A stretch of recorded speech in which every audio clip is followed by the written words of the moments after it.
Belə hallar da olur. İnanmıram ki, tez-tez olsun. Bəlkə də nadir 100 ildə bir baş verən hadisədir. İstəyirəm xəstənin, pasiyentin dilindən eşidəsiniz. Amin. Ne olmuştu sizə? Məndə papilomalar var idi. Uşaq doğuşdan sonra oldu. Aha. Diş infeksiyası almışdılar. Aha. Ondan sonra mən zülm elədilər. 2-3 dəfə məni azotla yandırdılar diri-diri.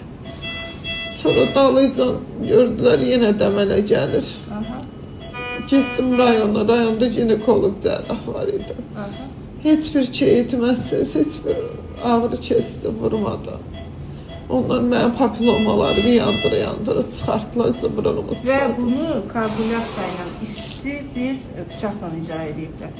Mən buradan elə insanlara... Ətimin iyini hiss edirdim o dərəcədə. Mən belə bir insanlara səslənirəm ki, Allah sizin kimi insanların qarşısına heç bir insanı çıxartmasın.